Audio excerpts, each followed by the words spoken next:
All right. What's up, Blueprint family? How y'all doing tonight? It's good to be back with you all. We had a great vacation with this past weekend. Mhm. Yeah, it was really nice, much deserved and much appreciated. And then the magic happened. We had all these subscribers on our Instagram channel. We really appreciate it. It was very magical just seeing these numbers continue to rise and rise. And that's what it's doing now, actually, as we're talking by the second. This is something that's brand new to us. We didn't expect this to be popping off so early, but we really appreciate it. Yes, yes. And of course, we have a great topic that we're going to get into for tonight. Um, of course, we usually always say Instagram. If you all would like a new experience, slightly different than what you get on this platform, you can come on over to the YouTube channel and check us out over there. Yeah, most definitely. We have at the HD everything, so the HD sound and also the audio as well. You can enjoy that. Those those extras on the YouTube channel, and then also too, you're able to actually read the letter as we go along, or any questions that we have posted prior to the show. We put them up there. Any type of graph or what have you. Sources we Yep, use, sources, stats, and all that. So yeah. check it out. We really appreciate all of you for joining us, and please help us to continue to increase our subscriptions. So please subscribe, like, and comment like you all are currently doing, and we really appreciate you all. Thank you. Yep.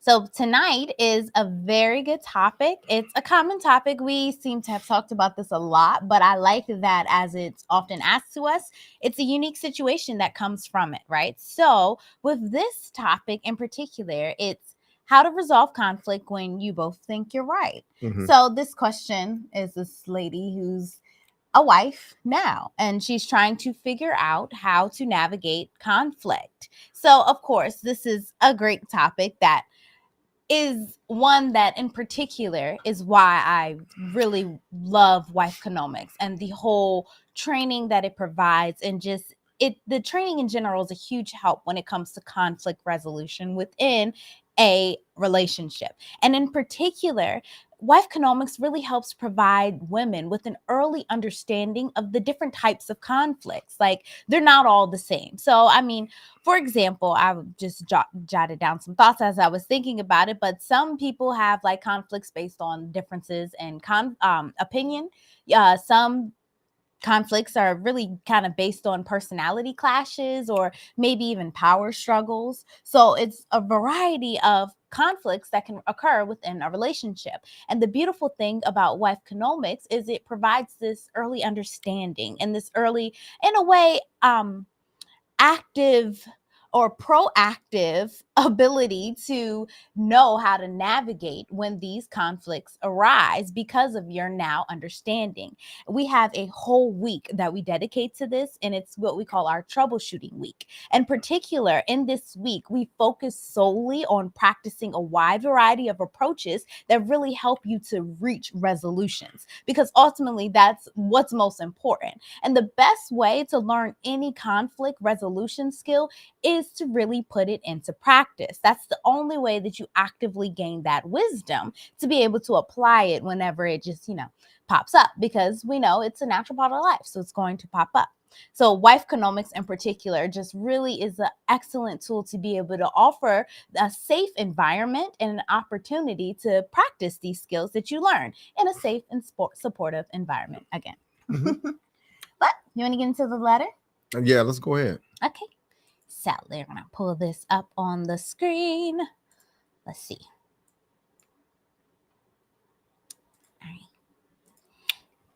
All right, and the subject: when you both think you're right, how do you solve conflicts? So let's continue. This woman has wrote in and she says, I just don't know if we figured out how to do this. We've always end up just separating in different rooms and then not really working stuff out. How do you do this and still feel like you both win? We don't know how to compromise. He's a very flexible, he is a very inflexible, by the book guy, and I'm more free spirit, go with the flow and see what happens. I get annoyed at his rigidity and he thinks that I just go where the wind takes me. He's also far more risk adverse than me, and we argue a lot about health and the kids. If they have a cold, he would like to not go anywhere with them, would cancel a vacation over it. I am down to go places unless they are really sick with a fever or something. And even then, it depends. I wouldn't cancel a trip because my toddler has a fever. Wow. He grew up in a home where his parents resolved disagreements by ignoring each other for days on end. My parents just fought behind closed doors and then pretended everything was fine. I don't think either one of us had healthy conflict resolution modeled for us, and we kind of suck at it. These aren't break marriage fights, but they don't seem little either. Honestly, this marriage thing is beautiful, but really hard sometimes. We have a hard time finding a counselor who understands both our cultures, but are still searching. The stress of kids with no family around started and started new careers within the last 5 years. Moving to another state is just hard to fit it all in.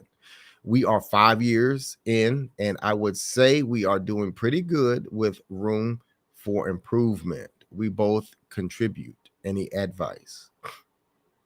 Huh, interesting letter.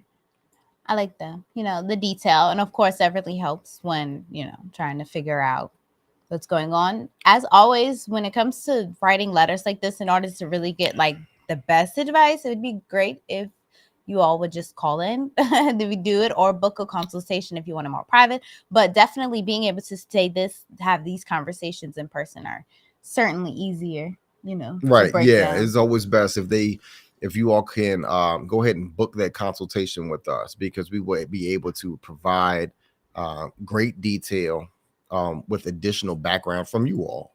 So, I Yeah. mean, it really takes that much information to really resolve and Yeah. prescribe. In particular, I was saying because of the whole cultural Yeah, we don't know what differences. that is. Yeah, right. So I'm just kind of like it makes it a little.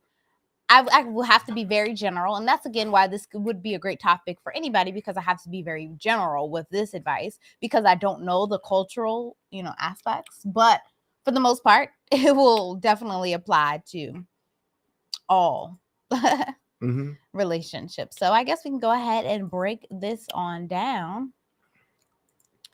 For the simple fact, from the very beginning,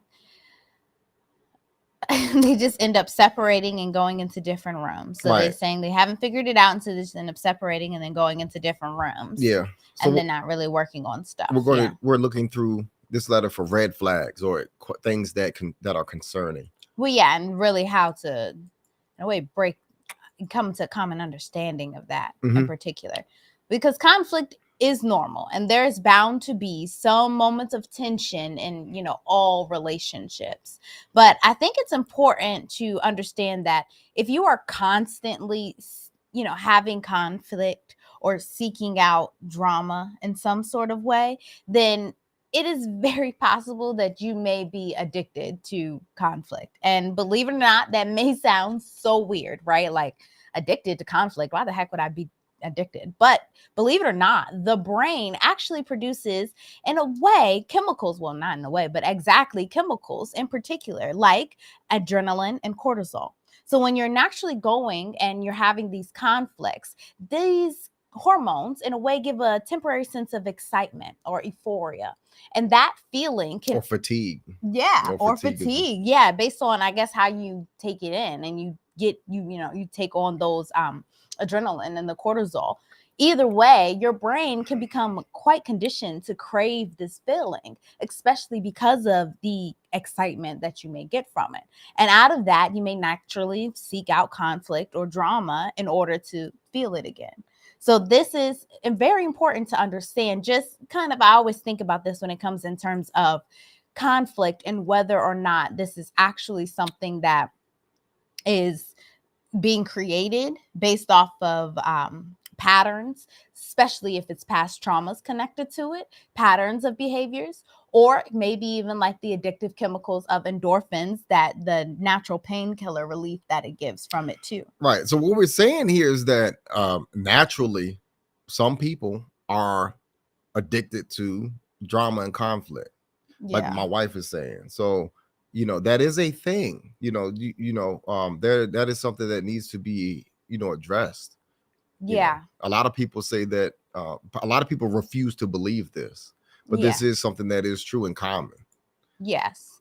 And in particular, the reason why I say this is because when you are growing up, you often, this lady in particular, it stood out to me that she's talking about how they, have not seen the model of what it looks like to conflict resolve. And as a result, the very first thing she talks about is they just end up separating and then going into different rooms and not really working stuff out.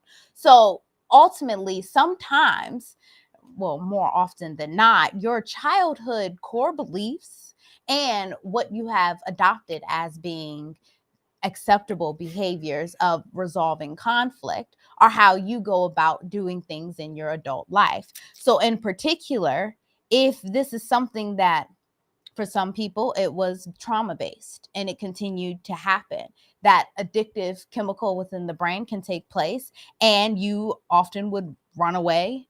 You would often maybe avoid the conflict based off of, not knowing how to properly work through it, not wanting to express your emotions. Everybody kind of just goes into survival mode in their own way. Like it's personality based. It's really, based off of you and how you would either retreat, or some people find that they become more aggressive and they charge forward. They don't want to stop, like that's just, it's really personality based. But at the end, when you first recognize that, you're not winning. She's saying right here, we're not winning. And that's smart, because you're not. When you choose to run away from stuff and not actually attack the problem head on in a constructive way, which we're going to get into, when you choose to do it that way, then you're able to reach that compromise where she's sitting here saying, we don't know how to compromise. It's because you're not even trying. You're not even doing the steps that are going to actively get you to that environment to even allow you to want to create that compromise or reach for that compromise. I think a lot of couples, I would say like 90% of couples do not know how to compromise, and that is actually a part of the arguing, and we always preach that a lot on our show about how to, know what the issue is, negotiate, and then resolve. And we're going to show you all again how to do that. Right. Yeah. Yep. Because this is so all the examples, it's very common. Most of the stuff is very, very common. And it's things that we have already kind of, hit on as definite things that, need to be addressed in the appropriate way of going about conflicts. But in particular, this lady mentions that her spouse has a very rigid demeanor, right? So he's very inflexible. He's by the book. And she go with the spirit. That sounds like dad to me. I mean, to be honest with you, he's probably using more logic than, than feelings. And she's more so free flowing, meaning that she goes about her feelings. She does things about her feelings. And she gets annoyed at his rigidity. Yeah. And they're 5 years in. They're still in a fairly new relationship, believe it or not, as far as marriage goes. So she's still just getting used to him. As a man. Right. Really. I think she needs to accept that. Yeah. And that is something that's good. Logical thinking protects you and keeps you safe. And she goes on and she talks about, can we talk about that? That when as far as the children, he's very he's what he's doing is trying to minimize risks. And that's natural especially for men, because that's one of the things that we do out in nature is try to figure out and review things and make sure that we're safe. Right. It's not about having a good time sometimes. It's all about really about being safe. And she used the example of having a cold. Right. So she says when her children are sick, she would not cancel vacation, but he would. Right. To me, ma'am, that's just being smart. And then she says she'll go about counseling. I wouldn't cancel a trip because my toddler has a fever. I would say that you're maximizing risks, because one of the worst things you could do is leave from home when your children are sick. Yeah, you're gonna feed it. Right. I mean, that would be my advice to her is actually, hey, your husband is actually providing a lot of common sense in which you don't want to take that direction from him. Maybe you need to let him lead in some decision making, because I, for one, would tell my wife, hey, if our kids are coughing, sneezing all over the place, let's not go on vacation. We need to postpone this thing and do something else. Right. To be honest with you, because to me, just going with your feelings in this case is not the best thing to do. Right. Not at all. I completely agree. It's really my from the wife, the female perspective. And again, that's why I love our channel, because we're able to give a male perspective and a female perspective, and how it coexists together. And in particular, as a wife, I would advise you to really try to understand why your spouse is the way he is, and kind of why he got that way. What experience led him to be rigid? What, he had to have gone through something, something, whatever, that gave him that, the confidence in making decisions and being able to stick to them. That is a very good quality to have. He's a leader. Yeah, it's great discernment. That's a great husband. Yes, a great husband is someone who's able to take lead, make great decisions. Yeah. Especially when they really matter in the times of safety. Mm-hmm. Safety and security of your family. Right. Yeah, you need that. That is a great quality as a man in general. So I really think in particular, once you are able to understand maybe his perspective, then you can actively be able to better communicate with him in a way where you can both be able to find ways to work together, because then you would understand why he thinks the way he does. And then, maybe even still allow him, be open to listen to why he's saying, things the way he is, why is he suggesting this? Right. Because overall, after reading that, the problem is her. It's not her husband. That's the way that I look at it, because she's not able to take guided direction. That's true. And make logical decisions. Yeah. Because when she admitted that I would take my toddler out on a vacation while they have a fever, that is crazy to me. Right. Yeah. Your whole vacation then turned into an ER trip to the hospital. So that is by far, that I think that she gave a great example. Yeah, it was very honest. Yeah, but very honest and great example of what what type of decision making she does. Yeah, and in particular, I know we often say that we love the face-to-face interaction, but in particular, when you write down these questions, hopefully you're able to even pick up on the things within yourself that maybe you had not thought about if you just hadn't taken the time to actually write it down and get, your feelings out, express yourself, and ask these questions, because, writing can really help provide you some clarity. So I really hope you can see that in particular from this isn't a bad quality to have at all. And more important, you can't change his personality. If this is just how he is, this is how he is. And you married him, right? So you're 5 years in.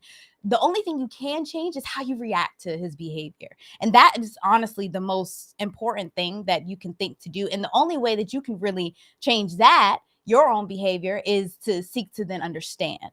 So really just try to seek to understand. Maybe you may need, again, professional assistance with this, whether that's a therapist or a coach, or again, we often recommend seeking consultation, something, so you can help understand. Yeah, she has to undo the conditioning of thinking with her feelings, right, and actually applying logic and being okay with not being in control, and allowing her husband to make logical decisions. Yeah, in these cases, because evidently she's not able to do that. Right. She's providing all the evidence by what she said. So that is something that she needs to practice to do, is being a good listener, and then taking direction from her husband, because evidently what he's saying is that I'm just trying to keep the family safe, instead of having a good time.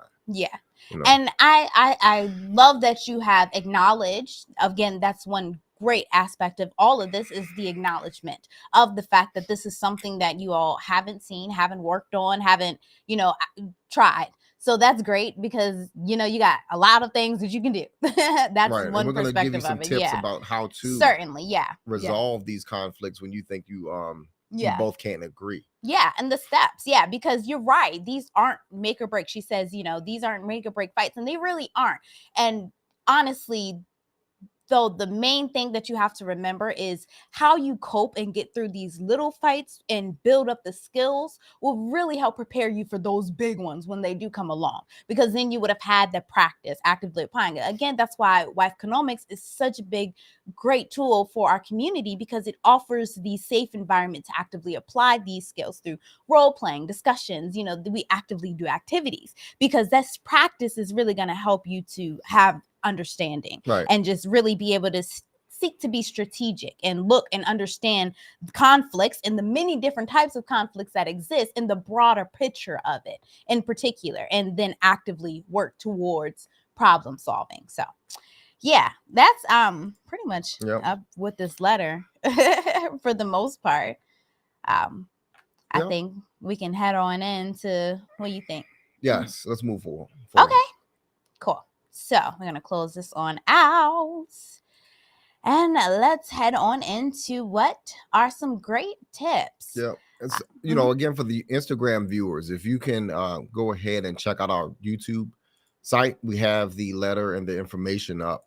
We had the letter and the information up. So next time, if you all can join, please, like and subscribe to our YouTube as well. And we really appreciate it. Yes. Okay. So a big thing that in particular I really wanted to cover, and I kind of almost forgot about it, but I'm glad I didn't, is core beliefs. So when it comes to just the idea of conflict in general, we kind of talked about this a little bit in the beginning, but the core beliefs that you actually have surrounding the topic of conflict will have a significant impact on your ability to navigate through it, because ultimately core beliefs, for those who aren't aware, are things that you have adapted throughout your life that you hold to be true about any certain topic, right? So when you're talking about the topic of conflict, say you think that conflict is bad, something that's always bad and needs to be in a way avoided, you may seek to do that. And in this particular letter, that's kind of what you see here, where they're both thinking in a way conflict is bad. Oh no, something has happened, we got to break away from it. So they run and they completely avoid it because they don't want to go through the conflict, because they think that it's bad. Right. And that's something that I always preach to, is to not let conflicts linger. Right. Because you're going to get into a cycle of arguing over and over again because of the feelings are unresolved. Yes. So by all means, you cool down, Yes. take the time to cool down, but you also have to come back and revisit this issue so that it doesn't come up again. Yes. Yep. Because like you said, it will lead to other problems in your relationships. And ultimately, it affects your even ability to resolve problems effectively in general, because you will become so accustomed to just running away. You're not putting into practice the hard work of figuring out how to make it work. So you actually hit right on into the very first thing to do in particular, is like set that stage for a difficult conversation and take those breaks if you need to. Right. Mm-hmm. So always remember to set the stage for difficult conversations. Yeah. And then we study a lot of this in wifeconomics.com learning to create the environment for your conversation to go well. Yeah. And then, like I said before, take time to calm down. Cooler heads prevail. So you need to do that. And remember that you need that, that peaceful space. I know you're in a heated argument, but you both need to really control the aggression in order to move forward. Especially if it is like a hot moment. There's no way. I often say you can't solve a problem from the same vibration that it was created on. So if you're in already a crappy vibration, if y'all are low going at it, there is no way y'all are going to be able to reach for that solution, which is a step above, and get to that space. So what it's really going to require is you stepping aside. You got to step back and regroup, so that then you can come back and create in a way, set the stage, like my husband said, set the stage for what we call harmonious communication within a relationship. So it's not something that's just going to happen. A lot of people just think, if I have this conversation, it just got to go. It just got to go good. I'm going to say it how I want to say it. Right. Or either I'm just going to win this argument. I'm not no consideration of the other person, how they're going to receive it or anything. It's like you have to have intention just for even the conversation as something gotta, as small as that. more so important, you have to have the intention of wanting to peacefully resolve.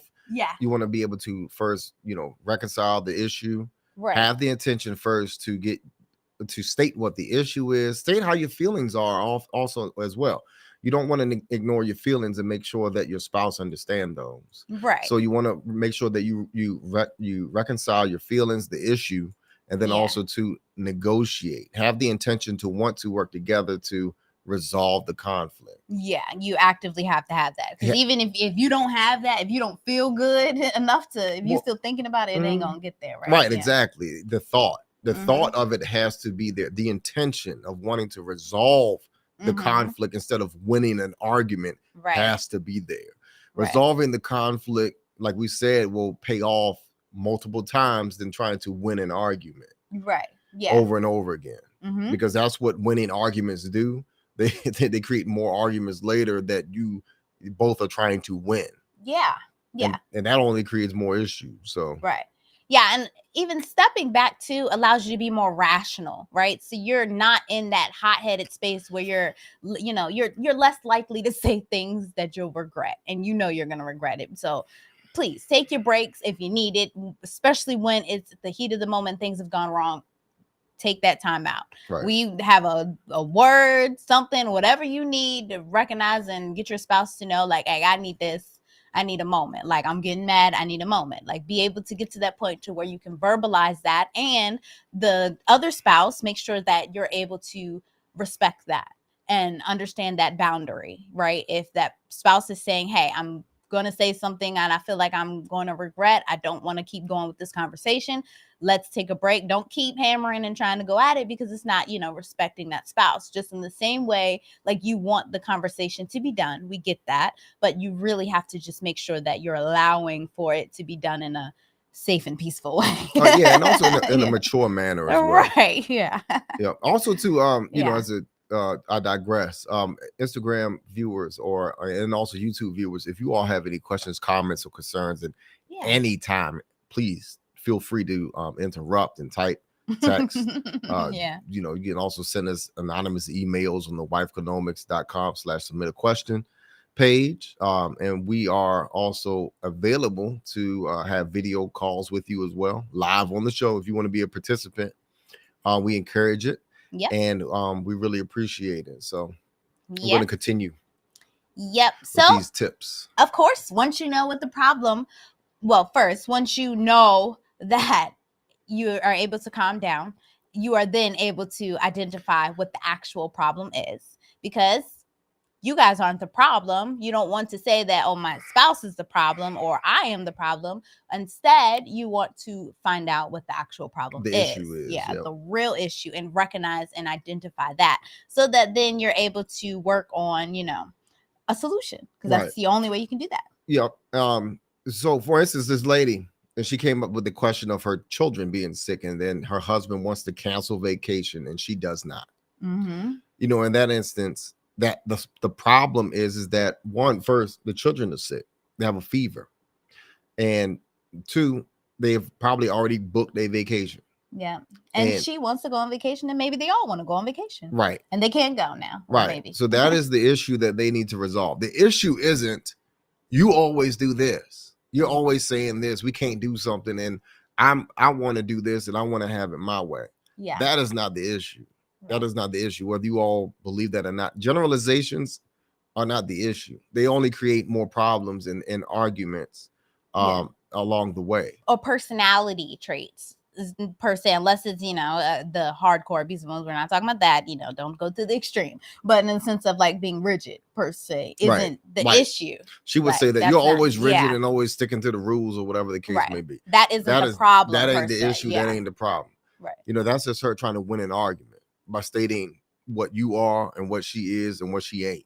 Right. So that type of dialogue gets you absolutely nowhere. Yeah. When dealing with your spouse, it only digs a deeper hole, because now you are trying to argue generalizations instead of the issue and the problem that's currently right there. Right. Exactly. Yeah.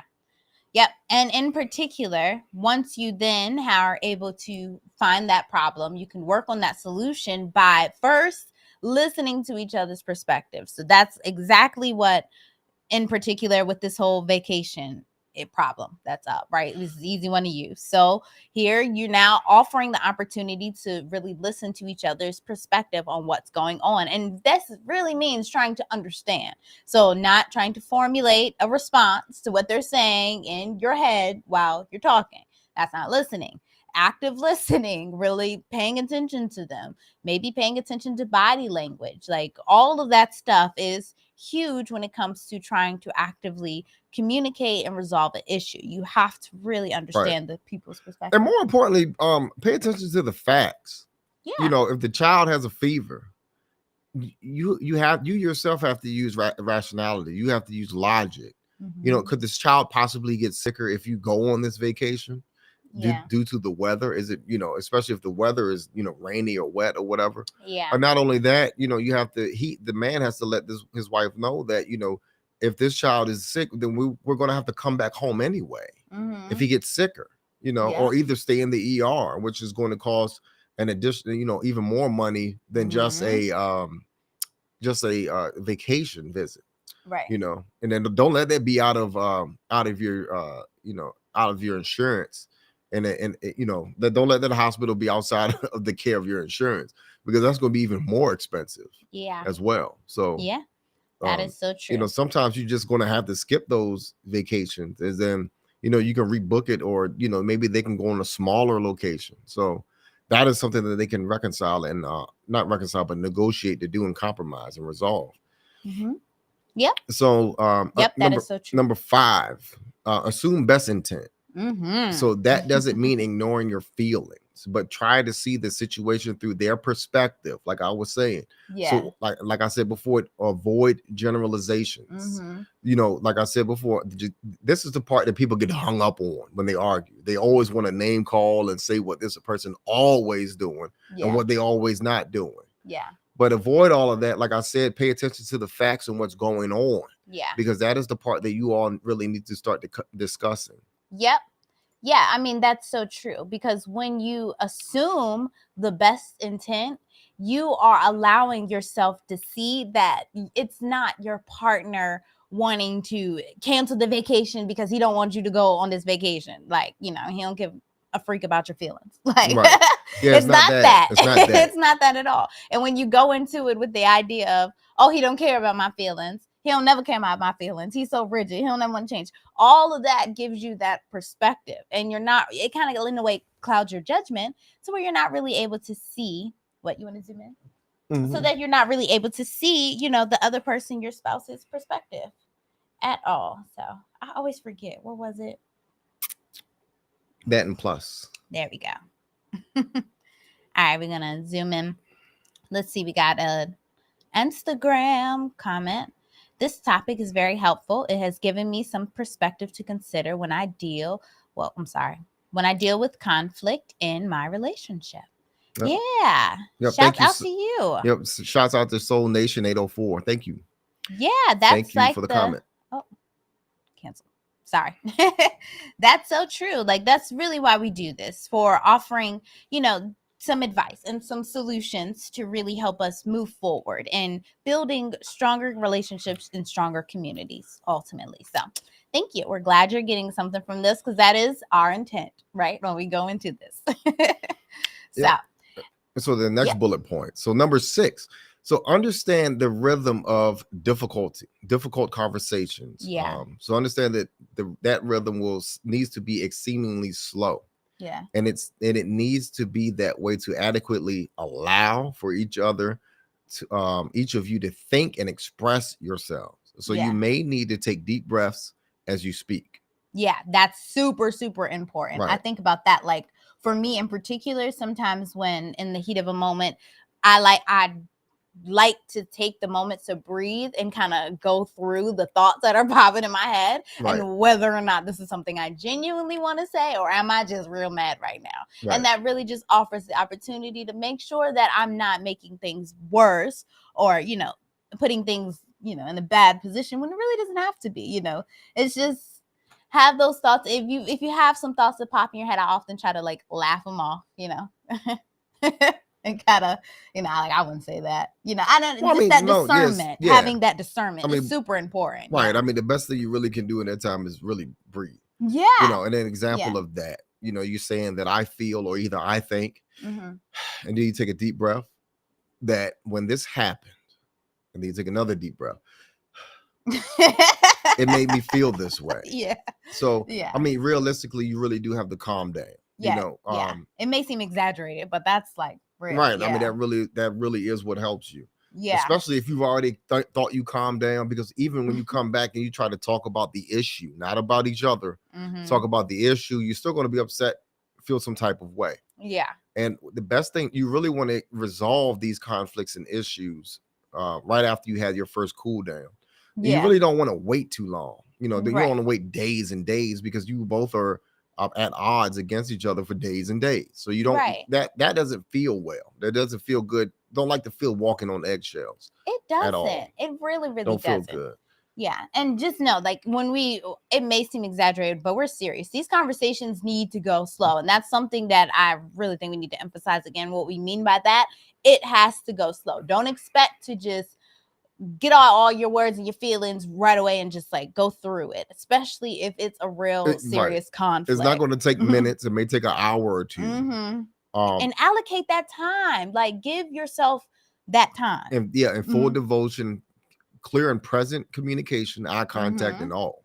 Yeah. When you have these conversations. Yeah, it's necessary, and you will actually appreciate it, because you're able to better control the conversation when you're just not just flying off words. Everybody just flying off words. You can't control that sometimes. Right. And both of you also have to be intentional about this. Yeah. So it doesn't help at all if one person is intentional in doing all of these. Right. But hopefully, if you are, then your spouse will catch on and actually practice these methods as well. Yeah, modeling the behavior for your spouse, especially when it comes to marriage, I think in particular. So, if your spouse isn't there, let them know that in the case of that argument is happening, you're going to say, look, I'm going to try something new this time. So that they're conscious and aware of you actually exercising proper, disagreement or argument techniques in order to not win an argument, but to find common ground and compromise and resolve issues. Yes, because that's actively what it's about. Right. And in particular with this woman who is a wife who is looking to resolve, you understand that you guys both you haven't tried these techniques before. You don't know them. You don't know that they even exist. And that's okay. That acknowledgement is healthy. Great. Now actively say, hey, babe, we're going to have to do something. Like, we're going to have to try something. We know this isn't healthy. Bring this to your husband. And in particular, a beautiful way as a woman, like my husband was saying, model that behavior. Because oftentimes when we talk about emotional intelligence, when it comes to communication and having control of your emotions and all of this stuff, women, being that we are emotional creatures, we are much closer to that spectrum of, in a way, having more understanding of our emotions and then able to better control them and utilize them in a healthy manner, if you actually take the time to harness and gather these skills to do so. So in particular, if you can look to do these things and bring them to your husband and say, hey, hon, I really want us to be able to do this in a healthy way. Let's try this. Let's go about it, this way when we have a communication or an argument or something, and just see how he responds to it. Not just saying, you do this, you need to do it differently, you got to do it like this, you're a bad communicator. Don't do that. You say, hey, I'm going to do this. Let me see how you like it. And then if he likes it, he's going to say, wow, that felt good. It felt good to have you listen to me. It felt good to have you hear me out and understand my perspective, actively seek for understanding. He often will, I'm almost sure he's going to like you doing this, because that feeling that he's going to get from it, especially if he loves you, he's going to want to then reciprocate that. And in return say, okay, I liked how that felt. Let me try it for you. He'll be more open to it. The whole idea. Just seeing your patience of even wanting to do it for him. Yep. So, okay. Anyways. Next, brainstorming solutions. So after you all have expressed all of your feelings, you talked about the issue. You may have talked about each other. and then got back onto what the issue is. Understand you have to brainstorm solutions. So this involves negotiating. And then once you've both had a chance to share your perspectives, it's time to start brainstorming the solutions. So come up with a few different options for how to resolve the conflict and then discuss which one would work best for both of you. Understand this: when you compromise with somebody, you both may either win or lose something. Yeah. But the thing is that you both love each other, and then the thing that you're trying to do is minimize the future arguments that are going to come about. Yeah. That can only be done through these steps in this exercise that we told you all. Yeah. So you have to be able to want to first think together, use some teamwork in order to figure out ways in which you all can draw up a resolution of what pen to and do paper, next literally. time. Yeah, if you need to. if it involves chores, Yeah. like you may think that my husband, I know he comes home from work, but I also do too, and we all both have to wash the kids and brush teeth and take out the trash and do the dishes or whatnot. You all need to sit down and actually schedule some time or delegate duties and say, okay, well, so that there's no conflict next time, I'm gonna get the kids ready for bed while you work in the kitchen and get that part ready, or vice versa, or we can switch, or what have you. But it doesn't need to be a situation where one person is carrying the burden of having to do it all. That is where the situation or where conflict may be arising from, because one person is always doing it all. So there's a situation where if the man is just chilling, he's watching TV when the wife is doing all of this stuff, then he's going to lose out on his free time. That sucks. So what? You're both parents. You got to deal with it. So understand that is the type of situation I was talking about, where someone has to lose. Or either you're both are going to win in the long run, because you're going to learn how to resolve conflict in a shorter amount of time if you keep practicing these methods. I promise you. Relationships take maturity. A lot of maturity, and that's where this mainly comes in: compromising, right? Because kids don't like to do that. That's not what they like to do. So it's very mature, though, when you have reached a point to where you're saying, this ain't perfect, I'm not 100% happy, but I'm willing to find a solution that's good enough for me to live with, because like my husband says, I want to move forward and love you and keep going. Right. That's ultimately what you're trying to do. To take it back to that woman's letter and the vacation. So the kids are sick. What the husband can say, and or the wife, they both can sit down and agree to not go on the vacation, because it is of the best interest of their child, since they have a fever, to not go on this vacation trip, but then to also go, like I said before, let's go on a smaller vacation trip somewhere closer or local, so that we're not blowing our money in the case that they probably lost their deposit or whatever the case may be, for not going on their last trip, or they may have lost all the money. But what have you, they can still go on a smaller trip or either go next year. But there has to be a level of logic that's involved in this in order to draw a solution or resolution to the issue.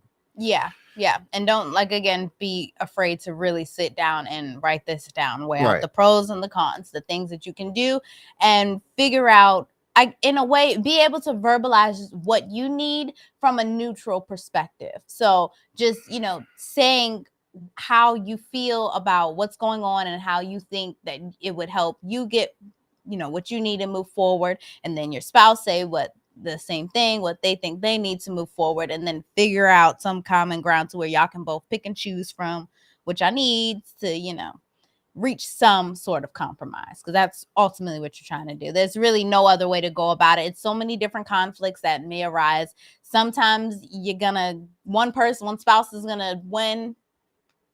Sometimes the other spouse is gonna get what they want more. It's just, it happens, but it's about being able to understand each other's perspective, that, hey, I understand you really want to go on this vacation. I'm sorry you really want to go on this vacation, but based off of our brainstorming, we see this is not the smart thing to do. Based off the facts. How can we help you move forward in what we have decided as being what we're going to do. So just, avoid personal attacks. Right. And we Just said that please before. stay And focused on generalizations. stay focused on the issue at hand. That's only going to make the conflict worse. You can't just, especially in that time, Right. Because the enemy is not each other. Right. It's the situation. What's, in this case, the enemy is the illness of the child. Right. You Yeah. need to figure out how to Yeah. fix that. Right. Yeah. You focus on the fever and getting the child well. That's what the Yes. real issue is not canceling your vacation Yeah. or whatever the case may be. That should be the least of your worries. Or being rigid or having ideal differences. That's not the issue. It's so hard to not, I guess, focus on the little feeling part, right? Like Right, that get out part. your You get feelings. so clouded. Yeah. The compromisation, Yeah. the compromise has nothing to do with feeling. Has everything to do with logical facts and what is it? Willingness to give and take in a way too. Right. Like, Yep. And then maturity. So it's focused on the facts, being logical, and then also being mature about the decision that you are all both going to make. Yes. Yep. And really just mainly be open-minded and Right. willing to change your mind, right? When you're going into this, don't be so in particular, I can relate in the sense of I understand when when I want something to go a nice way, it's hard to want to deviate from that, right? Yeah, I can be like, oh, that's so in a way that can be kind of rigid in my way. But I just see how in particular you want to be able to find a solution that's going to work for both of you. So that's going to mean that you have to be okay with when something happens, you got to adjust, you got to pivot, you got to move around it, you got to figure out how you can't go against each other, but come together and just move on. Right. In the best way possible. Right. Yeah. Because coming into, any argument, wanting to fight and win an argument, that's going to be your doom. Right. Overall. Yep. Yep. One last thing though, that I would love to share in particular, that I think it goes in and very important to core beliefs about conflict. When I think about having a conflict, I often learn very early in our relationship is to figure out in a way how you can repair and rebuild.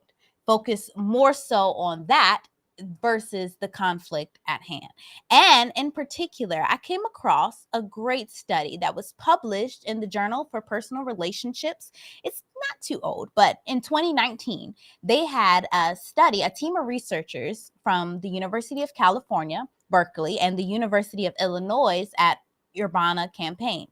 They did a study that found that couples who actively repaired their relationships after a conflict by expressing affection to each other were more likely to return to their pre-conflict feelings of intimacy and closeness. So overall, this just highlights how important it is that you actually look to rebuild with affection. And it makes me think of the love languages. I think that people, in a way, are missing out on a great way to build and get back to pre-conflict feelings by using those love languages. Because in particular, this study found that when couples are expressing affection for each other, it helps them to rebuild trust and closeness and reduce the negative emotions such as anger and resentment. And they also found that the researchers also found that avoidance or withdrawing from the relationship after a conflict was generally negative for the relationships. So it's nice to overall see how this is actively done in healthy relationships. And I wanted to bring this out in particular because it's important to highlight how other couples are doing this in particular, especially for this married couple who doesn't have an example, who didn't have that example. Right. So if you want to see how it's being done, look at It's Common to Go. I love doing research and going to studies and seeing what other couples have done and other studies have said. And this actually really just shows how love languages are really a great tool to be able to rebuild and repair conflict and feelings after conflicts. So I think overall, if you are having a conflict, as much as you want to focus on that problem, as much as you want to just think about what's going on and the issue at hand, if you can rise above and try to imagine just a simple scenario of when we get done with this conflict, what am I going to do to connect with my spouse? Mm-hmm. Just having that thought. Reconnect. Yeah, just having that thought. The intention. Yes, will set you up to be able to do so. Because often you can get so wrapped up in the conflict that you'll go down the negative turn of, what if we don't get out of it? You know, oh, woe is us. We always go through this. Instead, I think it's so mature if you can take on just the idea and, in the way, the maturity upper hand of figuring out how you would like to repair and rebuild trust and intimacy based off of your own love language. What is something you like to do?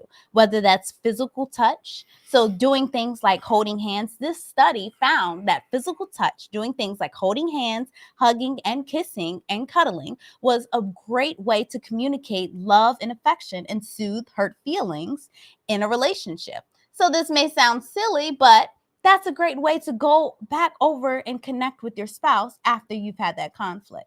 So a lot of people want to run away and not want to reach out and touch that spouse when you're going through that conflict. Be brave and decide to touch your spouse in those moments of conflict, so that that touch is in a way aiding you to move through the conflict and not just be stuck there in a way. Yeah. Yep, and saying words like affirmations. So words of Mhm. affirmation. So saying I love you, I'm sorry, I appreciate you. Yeah. It can be great ways to show that partnership, and then also bring back that affection. So Yeah. because we all like to hear kind words, and those are the great words that we can use to actually move past the conflict. Yeah, because you want to do that. You want to show your spouse that you're committed to them and that you're wanting to rebuild and move forward. Right. That's so important, especially when you hurt your spouse's feelings. Right. I mean, because you all are going to do it anyway, but this makes it Yeah. faster. This Mhm. makes it quicker.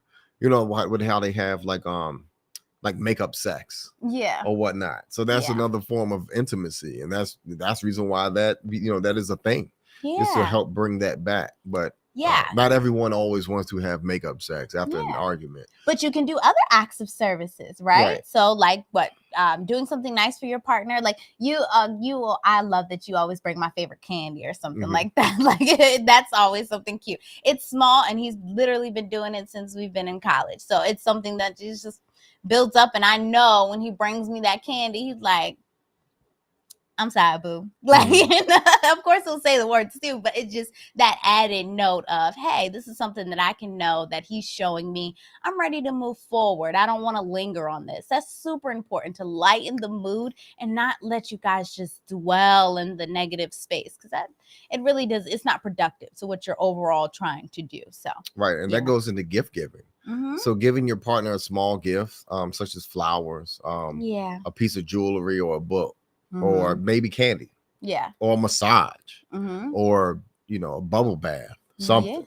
Running an errand for them, pick up their laundry, their dry cleaning. I don't know. They got the Right. suits done. Or Yeah. doing, chores or Mhm. something that they normally do. So Mhm. in doing anything to actually show that you're trying to move forward, and that lets them know that you care, Yeah. and that you actually really want to move past the conflict. Yeah, that's so, so important. And of course, being able to spend that quality time with each other is so important to be able to rebuild that trust and connect. And this can be anything from going on a walk, watching a movie together, anything you guys just like to do, playing card games, whatever it is. Just make sure that you're taking the time to spend that quality time with your spouse and say, hey, I know we just had this argument. I know we still a little hot-headed or whatever the case may be, but I'm looking to actively rebuild and move forward, because it's going to require work.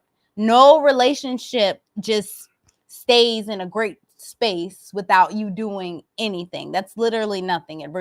Everything requires maintenance, from your car to your pet, like everything. Like, so don't treat your relationship like it's not going to ever need anything, or you're not going to have to put your best foot forward or do something to help rebuild that trust and connect. Or compromise and Mm-hmm. negotiate. Yeah. So I mean, with that being said, if you all don't remember anything else, dealing with conflicts in relationships, so number one, remember to recognize or reconcile what the issue is. Yeah. Not each other. Don't generalize, and do not attack each other by using words that are false or whatever the case may be, because the whole intention coming into this argument or conflict, have the intention of wanting to resolve it, not trying to win it. Yeah. Because if you come in that way, you're both going to lose. Mm-hmm. You're going to prolong the argument even longer. The whole idea is to hurry up and get it done and over with. Yeah. And the only way you can do that is to work together as a team and wanting to resolve the conflict. Yeah. So number 2, you want to negotiate. So after you reconciled the issue, got over your feelings, talked about your feelings, you want to go ahead and negotiate on to finding out ways of options of what we can do next time or this time to make this better. Mm-hmm. And then the third thing you need to do is resolve it. Actually put those words into motion. Actually do these things and remember these things next time to prevent arguments. Mm-hmm. And I promise you, and I say this in all the other videos, I promise you, your arguments will get less and less, and you all will be able to resolve conflict faster and faster. And so the additional jewel that we dropped on you all is also after all of the conflict resolution has happened, then you get back to connecting with each other intimately. Yeah. So that you don't have that awkward feeling of, oh, I don't like her still, or I don't like him still. So, do things that will make you all connect intimately and understand that you were still here for me. I'm still here with you. But the thing is that the way, if you do these things in this method, our conflict resolution method, your arguments next time will be, like I said, faster and shorter. Mm-hmm. And you'll be amazed by, like, wow, we were able to, work together as a team and actually attack the issue and not each other. Yep. Yeah, because we always talk about how in relationships, it really does hold up a mirror for an opportunity of growth. So you're going to see, hey, like my husband said, this is a way that we need to do this different. So if y'all actively take on that challenge and do things different the next time, you're going to see that growth. And it's going to be a beautiful thing because you're able to, like my husband says, handle that conflict better, because that's really what it is. Conflict allows for movement. That's really the core reason of why conflict is, in a lot of different things and pretty much life, because conflict allows for movement, and that movement helps facilitate growth. That's why it's here. It's literally like the whole little schoolroom of earth that we got going on here. It's for that growth. You need that. So also, when conflict happens, please prioritize how you are going to repair and rebuild. Don't just let your relationship sit there. Don't just say, oh, I'm going to wait for my spouse to do this, or I'm going to wait for this, or I ain't going to do it until he do that. Please don't do that. Right, that's you're not still productive. competing. Yeah. Whether you know it or not, you're still competing. So you want to get rid of all the feelings of competition. Yeah. This isn't something to win. It is something to negotiate and something to settle. Yeah. I've participated in settlements. Settlements mean that both going to lose. Yeah, you're not ideally gonna get what you want. Like it's not gonna be that ideal. But you're gonna get something good out of it. Yeah, you're gonna get something good out of it. But you're not gonna. This arguing is not a competition. It's not something to win. Mm-mm. So that's something that we need to change as a people and understand that. If you want to win an argument, then put on some boxing gloves or something. Or join a sport or something, whatever the case may be. But don't bring it in your relationship. Yeah, but don't bring it into your relationship. That's not the place to do it. Yeah. All right. That's our time. If anybody, if we don't have any other questions, then we're going to go ahead and close it out. We really appreciate you all for joining us, Instagram viewers and YouTube viewers. Thank you all. And again, for the Instagram viewers, if you all can please like, share, and subscribe our videos on YouTube, we really appreciate it. And vice versa for our YouTube followers. If you all can do the same, help us to get these stats up. Reach a wider audience and get the message out. Right. And it's been working magic for the past week. And we really increased our viewership and our subscribers. And it's been very tremendous. We really appreciate it. We appreciate all of you. We do this for you all. So, I mean, if you all have any questions, concerns, or anything, any topics you all want us to talk about next time, please reach out to us and we will do it. We will do it. And then if you all have anything you all want to say, please, share it with us. But that's all we have for tonight. Blueprint family, we thank you all for coming out. Peace.